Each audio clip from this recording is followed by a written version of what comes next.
کوئی گالم گلوچ نہیں کرنی، اور اگر کوئی تم سے لڑائی جھگڑا کرے، کوئی بےہودہ بات کرے، تو تم نے کیا کہنا؟ انی صائم مرتین، تم نے 2 مرتبہ کہنا ہے بھائی میں تو روزہ دار ہوں۔ کوئی جھگڑا کرنا چاہے، لڑائی کرنا چاہے، برا بھلا کہے، کوئی الجھانا چاہے، تو کہنا انی صائم، میں روزہ دار ہوں۔ یہ وظیفہ یاد کریں گے، کیا کہنا ہے؟ یہ وظیفہ ہے پورے رمضان کا، یہ بخاری میں حضور نے بتایا ہے۔ کوئی جھگڑا کرے، گھر کے باہر بھی اور گھر کے اندر بھی، کوئی جھگڑا کرنے لگے، جھگڑا ہونے لگے، تو کہنا انی صائم، میں، اور ایک دفعہ نہیں کہنا، مرتین، حضور نے فرمایا 2 دفعہ کہنا، میں روزہ دار ہوں، میں کوئی جھگڑا نہیں کروں گا، کوئی فساد نہیں کروں گا، کسی بےہودہ بات کا جواب نہیں دوں گا۔ کیوں؟ اس لیے کہ میری ایک شان ہے، میں روزہ دار ہوں، میں اس وقت ایک منصب پر فائز ہوں، میں روزہ دار ہوں۔ یہ وظیفہ پکانا ہے ہر بےہودہ بات سے، ہر جگہ۔ اور حضور علیہ السلام نے فرمایا، یہ بھی بخاری میں موجود ہے، فرمایا جس نے جھوٹ بولنا اور اس پر عمل کرنا نہیں چھوڑا، اللہ کو اس کے بھوکا پیاسا رہنے کی کوئی حاجت نہیں ہے۔ جھوٹ ہی نہیں چھوڑا اس نے، ابھی بھی جھوٹ بول رہا ہے، روزہ رکھ کے بھی جھوٹ پر عمل کر رہا ہے، اللہ تعالیٰ کو اس کے بھوکا پیاسا رہنے کی کوئی حاجت نہیں ہے۔ تو روزہ رکھنا ہے، پھر اس کی تھوڑی سی حفاظت بھی کرنی۔ پھر آگے چلیے، 5ویں گزارش، نبی پاک نے فرمایا رمضان غم خاری کا مہینہ ہے۔ آپ کو پتہ ہے جو بندہ روزہ نہ رکھ سکے کسی خاص مجبوری کی وجہ سے، بیماری کی وجہ سے، کسی عذر کی وجہ سے، تو قرآن مجید نے کیا کہا؟ وہ ایک مسکین کو کھانا کھلائے۔ روزے کا فدیہ یہ ہے کہ پھر وہ کیا کرے؟ روزہ نہیں رکھ سکتا تو مسکین کی خدمت کرے۔ شرعی حکم یہ ہے کہ کسی نے اگر روزہ توڑ دیا رمضان کا تو 60 روزے رکھے کفارے میں، 60 نہیں رکھ سکتا تو پھر 60 مسکینوں کو کھانا کھلائے۔ تو بار بار روزے میں مسکین کا ذکر آ رہا ہے۔ نبی کریم صلی اللہ تعالیٰ علیہ وسلم نے ارشاد فرمایا، جس شخص نے کسی روزہ دار کو افطاری کرائی تو اللہ تبارک و تعالیٰ افطاری کرانے والے کی بخشش بھی فرما دے گا، اور فرمایا جتنا اجر روزہ رکھنے والے کو ملے گا اتنا ہی اجر اللہ افطار کرانے والے کو بھی عطا فرمائے گا۔ حضور علیہ السلام نے نا صحابہ سے فرمایا سارے مسجد میں جمع ہو جاؤ میرے ممبر کے پاس۔ لوگ جمع ہو گئے، تو اللہ کے حبیب علیہ السلام نے ایک قدم ممبر کی سیڑھی پہ رکھا، فرمایا آمین، پھر دوسری سیڑھی پہ قدم رکھا تو فرمایا آمین، پھر تیسری پہ قدم رکھا تو فرمایا آمین۔ تو صحابہ کو بڑا تجسس ہوا، انہوں نے بعد میں عرض کی، یا رسول اللہ صلی اللہ تعالیٰ علیہ وسلم کرم فرمائے، بندہ نوازی کرے، ہماری رعایت کر دیں، یہ کیا معاملہ تھا؟ تو حضور فرمانے لگے میرے پاس حضرت جبریل امین حاضر ہوئے، یہ رحمت للعالمین نبی کی بات سنا رہا ہوں، حضور کریم ہے، کریم فرماتے ہیں کہ حضرت جبریل آئے اور میں نے ابھی ممبر کی پہلی سیڑھی پر قدم رکھا تھا تو انہوں نے عرض کی، یا رسول اللہ صلی اللہ تعالیٰ علیہ وسلم ہلاک ہو جائے وہ شخص جو آپ کا نام سنے اور آپ پر درود و سلام نہ پڑھے۔ تو میں نے کہا آمین۔ پھر حضرت جبریل عرض گزار ہوئے، یا رسول اللہ صلی اللہ تعالیٰ علیہ وسلم وہ ہلاک ہو جائے جس نے بڑھاپے میں والدین کو پایا اور ان کی خدمت کر کے بخشش نہ حاصل کر سکا۔ میں نے کہا آمین، اور کریم فرمانے لگے، پھر حضرت جبریل نے عرض کی، یا رسول اللہ ہلاک ہو جائے وہ شخص جس کو زندگی میں رمضان ملا، جس کو اس ماہ نور و سرور شہر رمضان الذی انزل فیہ القرآن، رمضان کا وہ مہینہ جس میں ہم نے قرآن نازل کیا، جس کو ماہ مبارک، ماہ نور و سرور، ماہ طیب، ماہ مبارک رمضان ملا، پھر وہ اپنی بخشش نہ کرا سکا، وہ ہلاک ہو جائے۔ تو حضور فرماتے میں نے بھی کہا آمین، اللہ تعالی ہم سب کو محفوظ فرمائے۔ میں عرض کر چکا ہوں کہ جب ثواب بھی بڑھا دیا گیا اور جب طاقت بھی بڑھا دی گئی عبادت کی، اور جب برکتیں بھی زیادہ ہو گئیں، نعمتیں بھی زیادہ ہو گئیں، رکاوٹ ڈالنے والا، رخنا ڈالنے والا شیطان بھی قید کر دیا گیا، تو اب بھی کوئی شخص اگر توجہ ہی نہ کرے، رجوع ہی نہ کرے، تو پھر اس کے لیے یہ حکم آیا کہ وہ ہلاک ہو جائے، پھر وہ برباد ہو جائے۔ جب اتنی سعادتیں موجود ہیں، اتنے بندوبست کیے گئے ہیں، جنت کو سجایا گیا، رمضان شریف میں 2-4 کام ضرور کرنے، ایک تو روزہ رکھنا ہے۔ کچھ ہمارے پنجابی بہانے بھی ہیں، پنجابی بہانے، میں جی مزدوری کرنی ہوتی ہے، نہ پھر روزہ تو نہیں، نہ رکھ ہوتا۔ اللہ نے نہیں پتا کہ مزدوری کرنی ہے، تو اللہ نے کیوں فرض کیا روزہ؟ ہلکے سے لوگ بیمار ہوتے ہیں، بالکل معمولی سے، کوئی ایسا عذر نہیں، روزہ چھوڑ دیتے۔ ذرا سی باتیں لے کر لوگ، آپ یقین کریں، اہمیت کو نہیں سمجھتے، اور بعض صرف سست ہیں، غافل ہیں، منہ پھیرے ہوئے ہیں۔ اگر یہ ایک حدیث سمجھ میں آ جائے نا، ترغیب و ترہیب میں اور دیگر کتب حدیث میں بھی موجود ہے، حضور نے فرمایا جس نے رمضان کا ایک روزہ چھوڑ دیا، زندگی بھر بھی روزے رکھے، وہ فضیلت نہیں پا سکتا جو رمضان کا روزہ سے فضیلت اسے ملی۔ اتنی بڑی بات ہے، آپ اس کو سمجھ لیں، اتنے سعادت افروز روزے ہیں رمضان کے، تو کوشش کریں اپنے آپ کو مینج کریں، مینٹین کریں چیزوں کو، اپنی صحت کا خیال کریں۔ میں تو دوستوں سے کہا کرتا ہوں رمضان سے پہلے جو ایام ہے، پہلے سے بڑھ کر اپنی طبیعت کا خیال رکھیں، تاکہ رمضان میں کوئی کسی قسم کی طبیعت میں بھی کمزوری پیدا نہ ہو، اور صحیح صحت مندی کے ساتھ انسان رمضان شریف کے روزے گزار سکے۔ دوسری بات ہے رمضان میں خوب قرآن مجید پڑھنا، شہر رمضان الذی انزل فیہ القرآن، رمضان ہی کا تو وہ مہینہ ہے جس میں قرآن نازل کیا گیا۔ نبی کریم صلی اللہ تعالیٰ علیہ وسلم رمضان المبارک میں حضرت جبریل امین علیہ السلام کے ساتھ قرآن مجید کا دور فرمایا کرتے، حضور حضرت جبریل کو پارہ سناتے اور جناب جبریل نبی کریم علیہ السلام کو سناتے۔ یہ دور ہوتا ہے قرآن مجید کا، اللہ نے کتنی زیادہ توفیق دی ہے، ہر مسجد میں تراویح میں قرآن پڑھا جاتا ہے۔ تھوڑی ہمت کریں، تھوڑی کوشش کریں۔ ہمارے بزرگ فرمایا کرتے تھے ایک پارہ گھر میں پڑھا کرو قرآن مجید کا، تاکہ تمہیں دیکھ کے بچے بھی پڑھیں، اور ایک پارہ مسجد میں تلاوت کیا کرو، اور ایک رات کو تراویح میں 3 پارے روز قرآن مجید کے ہو جائیں گے तो इंशाअल्लाह ताला रमज़ान ख़त्म होगा तो 3 कुरान पाक भी ख़त्म हो जाएंगे। ये इरादा करें, ये प्रोग्राम बना, खूब कुरान मजीद से दिलचस्पी पैदा करें। तीसरा काम रमज़ान में जो करने वाला वो है कसरत से इस्तिग़फ़ार। कुछ गलतियां ना हम करना नहीं चाहते, हमसे हो जाती हैं। कुछ गलतियां ऐसी हैं जो हम बड़ी बड़ी कर चुके हैं लेकिन हमें याद ही नहीं, भूल गए। कुछ खताएं हमसे ऐसी सरजद होती हैं जो लाशऊरी में हो जाती हैं, हमें समझ नहीं होती कि ये खता है और इतनी बड़ी है। किसी शख्स को बाज़ औक़ात कोई ऐसी बात कह देते हैं कि हमारी नज़र में वो बात मामूली होती है, पर वो बेचारा सारी रात सो नहीं सकता। रमज़ान का महीना है अपने रब से माफ़ी मांगने का महीना, उससे तौफीक मांगने का महीना, उसके हुज़ूर हाजिर होने का महीना। मैं आपकी खिदमत में अर्ज़ करूँ, हज़रत आयशा सिद्दीक़ा फरमाती हैं, नबी पाक ने फरमाया सल्लल्लाहु तआला अलैहि वसल्लम, जिससे अल्लाह ने क़यामत वाले दिन हिसाब पूछ लिया ना, उसके लिए मुश्किल हो जाएगा। हिसाब यसीरा ये है कि वो मेहरबानी फरमाए और फैसला जब करे तो करे ही दरगुजर वाला, फरमाए जा तुझे माफ़ की। रमज़ान का ख़ास महीना है, सहरी में भी दुआ कबूल होती है, इफ्तार में भी दुआ कबूल होती है। सुबह से लेके इफ्तारी तक बंदा हर वक्त इबादत में होता है। तरावी के बाद भी दुआएं मांगे तो वक्त कबूलियत का है। मेरे भाइयों, रमज़ान की रातें भी कबूलियत की, आखिरी ताक रातों की शान कबूलियत की, लैलतुल कद्र कबूलियत की। इस दफ़ा झुक न जाएं उसकी बारगाह में सजदे में, रो रो के माफ़ी मांग ना लें उससे। हम बुरे नहीं हैं, चाहते नहीं हैं, पर हमारे वजूद से कुछ गलतियां हो जाती हैं, हमारे सीनों में कुछ पछतावे हैं, कुछ मन में बातें।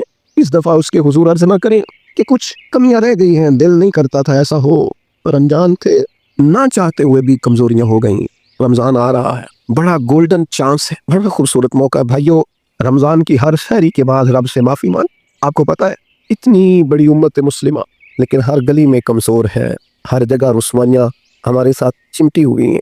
हम चाह के भी अपने भाइयों की मदद नहीं कर सकते। मेरे पास ऐसे ऐसे जवान आते हैं जो कहते हैं हमें बताएं ना, हम फ़लस्तीन के लिए क्या कर सकते, हमें बताएं ना। ये हमारी बेबसी, ये हमारी गलतियों का नतीजा है। तो खूब इस्तिग़फ़ार करें, अपनी कोताहियों की माफ़ी मांगें। रमज़ान की हर सुबह में, हर शाम में, हर दिन में, हर रात मुसल्ले बिछा बिछा के अर्ज़ गुज़ार हों कि मालिक तू हमें माफ़ फरमा। और मैं आपसे एक और बात भी अर्ज़ करूँ, शेख अबुल हसन को मैं पढ़ रहा था तो रोते जा रहे थे, रोते जा रहे थे, रोते जा रहे थे। एक शाम उनके कुछ लोगों ने उनसे कहा कि हुजूर इस कदर ज़्यादा हुज़ारी, तो फरमाने लगे मेरी बस इतनी ख्वाहिश है कि जब मैं अपने रब से मिलूँ ना तो मेरा रब मुझे नाराज़ ना मिले। तो मैं हर वक्त इसलिए तड़पता हूँ कि मेरे अंदर जो कोताहियाँ मुझसे हो गई हैं, मेरा मालिक वो मुझे माफ़ कर दे। हमने कोशिश की है ज़िंदगी में माँ बाप की खिदमत करने की, लेकिन नहीं, हमसे उनके हक अदा नहीं हो सके। कोशिश की है बहन भाइयों पर तवज्जो देने की, लेकिन हक अदा नहीं हो सके। चाहिए था औलाद की तरबियत बड़ी शानदार करते, लेकिन सहूलतें कुछ ज़्यादा दे बैठे, लाड प्यार कुछ ज़्यादा कर सके, उनकी तरबियत का भी सही हक अदा। अल्लाह ने इज़्ज़तें ज़्यादा दी थी, जवाब में हमारी खिदमतें थोड़ी है। हम अपने रब की बारगाह की हाज़िरियों के भी हक अदा नहीं कर सके। उसने हमें नवाजा ज़्यादा है, हमारा शुक्र कम है, हम उसका हक अदा करने का काम ये है। मेरे भाइयों के रमज़ान में खूब इस्तिग़फ़ार करें। हमसे जो कमियां रह गई हैं इस पूरे माह मुबारक में, अपने मालिक से अर्ज़ करें कि मालिक इस माह मुबारक में जिन्हें तुम माफ़ करने वाला है उनमें हमारे भी नाम शामिल फरमा, हमारे भी नाम शामिल फरमा। और भी अर्ज़ करनी है, उनके लिए भी दुआएं करनी है रमज़ान में जो हमसे बिछड़ गए, जो मट्टी तले जाके आराम फरमा हो गए। ये रमज़ान मुबारक चूँकि बख्शिश मांगने का महीना है, अल्लाह के हुजूर माफ़ी मांगे उनके लिए भी, हमारे अपनों के लिए, माँ बाप के लिए, अजीज़ व अक़रबा के लिए, कि अल्लाह करीम उनकी कब्रों को भी ठंडा करे, उनके हाल पे भी रहमत की नज़र करे, उनके लिए भी मालिक आसानियाँ करे। खूब दुआएं मांगे रमज़ान में, खूब दुआ। और जो मोहताज हैं, जो तंगदस्त हैं, जो गरीब हैं, जिनको ज़माना गुजर गया है, दोस्तों को, अहबाब को, मुखय्यर हज़रात को मुतवज्जे करते हुए वो भी थोड़ी तवज्जो करें। इस साल रमज़ान के माह मुबारक में दुनियादारों को छोड़ के रब की तरफ मुतवज्जे ना हो, उस करीम की बारगाह में अपनी सारी तकलीफ़ें बयान न करें। बीमार भी आए, मकरूज़ भी आए, तंगदस्त भी आए, बे औलाद भी आए, कमज़ोर भी आए, सारे झुकें, रोज़ा रख के, तरावी पढ़ के, कुरान पढ़ के, अपने सारे दुख अपने मालिक के हुजूर बयान करके इस माह मुबारक की हर रात में उससे बख्शिश का सवाल करें, रहमत का सवाल करें, करम का सवाल करें। वो बड़ा ही करीम है। हुजूर फरमाते हैं, रब कहता है मुझे हया आती है मेरा बंदा हाथ उठाए और मैं उसके हाथ खाली वापस कर, बस आने की देर है। और एक मकाम पे अल्लाह के हबीब अलैहिस्सलाम ने फरमाया, बंदा जब एतराफ़े गुनाह करके माफ़ी मांगता है अल्लाह फ़ौरन ही उसे माफ़ फरमा दिया कर। चौथा काम जो इस माह मुबारक में बहुत ज़्यादा करना है वो ये है कि हुजूर ने फरमाया ये सब्र का महीना है, सब्र बहुत करना है। एक तो सब्र होता है ना मुसीबत पे सब्र, एक ख्वाहिशात पर भी सब्र होता है कि ख्वाहिशें पैदा हो रही हैं पर सब्र करना है अल्लाह की रज़ा के, ये भी सब्र। नेकी पर इस्तकामत के लिए भी सब्र की ज़रूरत होती, मिल जाए तो अगर थोड़ा ज़हन बनाया जाए, शौक़ पैदा किया जाए तो अल्लाह ताला फजल फरमाता है, इंसान को ताकत मिलती है खड़े रहने। एक तो तरावी, रोज़ा, तरावी, और तीसरी बात है सहर और इफ्तार। ये जो सहरी और इफ्तार, यहूदी जो थे ना वो सहरी नहीं करते थे, सहरी का नामो निशान नहीं था, रोज़ा रखते सहरी नहीं करते। तो नबी पाक सल्लल्लाहु ताला अलैहि वसल्लम ने फरमाया हमारे और यहूदियों के दरमियान फ़र्क ही सहरी का है। और नबी पाक सल्लल्लाहु ताला अलैहि वसल्लम ने फरमाया सहरी खाया करो सहरी खाने में बरकत है। और अगली बात सुननी है आपने तो खुश हो जाना है, सहरी को मामूली ना समझे, सहरी करना इबादत है। हाँ, आप मत समझे कि मैं रोटी खा रहा हूँ, ये तो मेरे सामने दही रखा हुआ है, ये तो सालन रखा हुआ है, ये तो अचार रखा है, तो चपातियां रखी है। सहरी खाना इबादत है। आप सुबह उठे, आपकी तो रूटीन ही और थी, तो 7 बजे खाते थे, 9 बजे खाते थे। ये जो आप सुबह खा रहे हैं उठ के सहरी में, अपने मर्जी से थोड़ी खा रहे हैं, ये तो किसी के कहने से खा रहे हैं, ये तो किसी के बिठाए बैठे हैं। जो सहरी का लंगर है, ये रब रसूल की रहमत के साथ अदा होता है, ये करम है, ये अल्लाह रसूल के बिठाए बैठे। क्या मेरे रसूल पाक सल्लल्लाहु ताला अलैहि वसल्लम ने बात खोली है, तरगीब और तरहीब में हदीस है। अल्लाह करे ये कभी चस्का लग जाए, ये वाला मजा आ जाए, तो फिर तो घर में दस्तरखान नहीं बिछा हुआ होगा, फिर तो रंग ही कोई और होगा। हुजूर फरमाते अल्लाह ताला और उसके फरिश्ते सहरी खाने वालों पर रहमतों का नुज़ूल फरमाते हैं। खाई रोटी जा रही है, पका हुआ खाना है, लेकिन हुजूर फरमाते हैं रब भी रहमतें फरमा रहा है और अल्लाह के हुक्म से फरिश्ते भी रहमतों का नुज़ूल कर रहे हैं सहरी खाने वालों पर। तो खूब तवज्जो से, ज़ौक़ से, शौक़ से। और फिर जो इफ्तार का मामला है, हुजूर फरमाते हैं जब रोज़ा खोलने वाला रोज़ा खोलता है तो जो दुआ मांगता है रब कबूल फरमा लेता है। यानी इफ्तार का वक्त ऐसा टाइम है जो दुआओं की कबूलियत का वक्त है। इफ्तार करना भी है, कराना भी है। महंगाई ज़रा उरूज पे चली गई, मैं बार बार कहता हूँ। मुझसे ना लोग दुआ के लिए मुझे कहते कहते अपने कई दुख बता देते हैं। थोड़ा सा ना इफ्तारियाँ मेहरबानी फरमाइएगा, सियासी ना कीजिएगा। वो जिनसे माल लेते हैं, वो जिनको माल देते हैं, वो जिनसे वोट लेने हैं, वो जिन्होंने वोट लेने हैं, इस बुनियाद पर सहर इफ्तार के बंदोबस्त न करें रज़ाए इलाही के लिए। मेरे महबूब फरमाते जिसने रब की रज़ा के लिए किसी को इफ्तार कराया, जितना सवाब अल्लाह रोज़ा रखने वाले को देगा उतना इफ्तार कराने वाले को भी अता। और एक हदीस तो आप पढ़ेंगे तो झूम जाएंगे, सुनेंगे तो खुश हो जाएंगे। अल-मुजमुल कबीर में मौजूद है, नबी पाक अलैहिस्सलाम फरमाते हैं जिसने हलाल खाने और हलाल पानी से किसी का रोज़ा इफ्तार कराया ना, ज़रा देखना गरीबों के घरों को झांकना, ज़रा अपने अजीज़ों में एक नज़र दौड़ा लेना, ज़रा रमज़ान की नीयत करके रमज़ान से पहले ही गुरबा तक राशन पहुँचा देना, उनकी फिक्र दूर हो जाए, वो पहली शाम ही अपने बच्चों के साथ आसूदा हाल होके बैठे। देख लेना ये ना हो कि एक भाई खोल के खा रहा हो और दूसरे के बच्चे मुंतजिर हों कि आज सहर इफ्तार में क्या करना है। अपने गली मोहल्ले में देख लेना, हम उस रसूल के मानने वाले हैं जिन्होंने फरमाया मैं उसे मोमिन ही नहीं जानता जो पेट भर के खाए और उसका हमसाया भूखा रह जाए।